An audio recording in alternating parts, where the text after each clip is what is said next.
Sir एक मेरा और क्वेश्चन, मेरा इसके रिलेटेड क्वेश्चन है। सो मेरी जो एक्सहेल है वो तो काफी लंबी चली जाती है बेसिकली। जो इनहेल है वो इतनी लंबी नहीं जाती जितनी चाहिए बेसिकली, जितनी एक्सहेल है उतनी लंबी इनहेल नहीं होती। सो ये सही है, या उसको भी बढ़ा सकते हैं, मतलब बढ़ाना चाहिए, या कोई प्रॉब्लम है बेसिकली? नहीं, प्रॉब्लम नहीं कह सकते, दरअसल हमारी आदत है। हमारी आदत ही दरअसल, हमारी सांस हमारी आदत डिजाइन करती है। हमारी आदत हमारी सांसें डिजाइन नहीं करते, है ना, उल्टा चलता है क्रम। तो हमें क्योंकि आदत नहीं रही है, या हमें पहले से नहीं बताया गया है, उन सांसों की तरफ ध्यान नहीं किसी ने दिलवाया, हम अपने उलझनों में उलझ गए। चाहे वो शुरुआत से स्कूल में, और फिर कॉलेज, फिर यूनिवर्सिटी में, फिर सब अपने काम धंधों में, फिर परिवार में, तो वो ध्यान ही नहीं गया उधर सांस, जबकि सबसे महत्वपूर्ण चीज है शायद पूरे सांस। जीवन की। सांस है। सबसे ज्यादा जीवन की महत्वपूर्ण चीज है, क्योंकि वो बंद तो आप बंद, सारी कहानी बंद। तो हमारा उधर ध्यान नहीं जाता, और ना ही हमारे महापुरुषों ने तो बहुत सारी बातें कही हैं, लेकिन खासतौर से एजुकेशन सिस्टम में ऐसा कुछ ज्यादा प्रावधान नहीं है कि सांसों की तरफ थोड़ा सा जागरूक किया जाए बच्चों को, या बचपन से कुछ चीज को लेके थोड़ा सा आगे बढ़े, ऐसा कुछ है नहीं।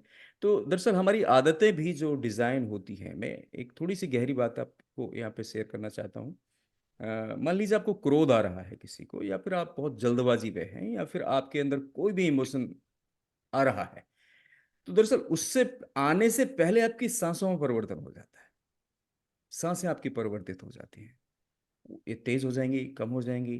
तो आपका जो प्रश्न है मुख्य रूप से, वो ये है प्रश्न कि जब मैं श्वास लेता हूं तो श्वास आ तो जल्दी जाती है, और जब मैं छोड़ता हूं तो होल्ड काफी देर तक कर सकता ये हूं। तो मैं आपको एक सजेशन दूंगा कि आप 3 स्टेप ब्रीथिंग जो मैंने बताई थी वो तो करें ही करें। उसके बाद में आप इस एक तरह की और भी ब्रीदिंग होती है, जैसे कि आप 4 सेकंड श्वास लें, 4 सेकंड तक श्वास खींचते रहे, 4 सेकंड तक श्वास होल्ड किया, क्योंकि होल्ड भी तो करना होता है, और फिर 4 सेकंड तक उसे निकाल दिया। मतलब 4 सेकंड तक इनहेल, फिर होल्ड, एंड देन एक्सहेल। उसके बाद ये ऐसे करके आप 3 बार सांस लीजिए ना, 3-3 स्टेप में, ये कि 3 बार ये करेंगे। उसके बाद में आपने क्या करना है कि जो 4 सेकंड का समय है उसे आप 8 सेकंड का कर दीजिए। यानी 8 सेकंड तक सांस आप लगातार इनहेल करेंगे, 8 सेकंड उसे होल्ड करेंगे, 8 सेकंड उसे रिलीज करेंगे। ऐसे करके इस टाइम को और बढ़ाइए, 12 सेकंड पे आइए, 16 सेकंड पे आइए, 20 सेकंड पे आइए। तो ये जो एक क्रम होगा आपके श्वास लेने का, क्योंकि आप टाइम के साथ में उस चीज को कर रहे हैं, तो इसी को बोलते हैं रिदमिक ब्रीदिंग। यानी कि जब ब्रीद रिदम में आ जाए, तो ये एक्सरसाइज जो मैं आपको बता रहा हूं वो आपकी ब्रीद को रिदम में ले आएगा। सर यही मैंने आपकी सीखी थी, जो आपने माइंड वाला प्रोग्रामिंग ना दरअसल उद्यमी पे एक डाला चीज और हुआ मैं है। एक चीज मैं आपको बोलना चाहूंगा। आप दरअसल दो चीजें एक साथ काउंट कर रहे हैं यहाँ पे। देखिए, श्वास का पैटर्न सिर्फ आना और जाना नहीं है। पहली चीज, आपके हर श्वास में जो अभी आ रहा है और जा रहा है ना, बीच में एक पॉज है। आप उस पॉज को भी काउंट कर देते हैं एक्सेलेशन में। आप बोलते हैं एक्सेल में बहुत लेट से करता हूं, तो लेट सिर्फ एक्सेलेशन नहीं है, दरअसल आप जो पॉज का भी जो टाइम था उसे आप एक्सेलेशन काउंट करते हैं। नहीं नहीं सर, मैं आपकी आपकी ना मैंने वो ये की हुई है मेडिटेशन, जो आपने वहां पे डाली हुई है ऑनलाइन जी प्लेटफॉर्म जी पे। जी जी तो जी। वहां पे मैंने की थी जो सेम, भी 4 सेकंड, फिर 4 सेकंड होल्ड, फिर 4 सेकंड एक्सेल। तो हाँ मैं बेसिकली कर क्या रहा हूँ, जो इनहेल है वो, जो हाँ एक्सेल है वो तो 8-12 हो रही है। हाँ। जो इनहेल है वो बेसिकली थोड़ी सी क्विक रह जाती है, बेसिकली वो प्रेशर मतलब उतना खींचने का बेसिकली उतना नहीं बनता।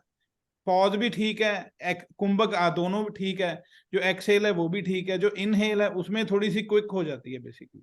तो आप सर ये रिदमिक ब्रीदिंग का ही सहारा लें, यही आपको ठीक करेगा सर। कर देगी मतलब? और नहीं ये ये नहीं है प्रॉब्लम सर तो नहीं इसका। है कोई बेसिकली, कि नहीं, ये प्रॉब्लम प्रॉब्लम देखिए, प्रॉब्लम जो हो सकती है वो लंग्स की हो सकती है यहाँ पे। आप है? अपने लंग्स को थोड़ा और ठीक कर लें। ठीक है।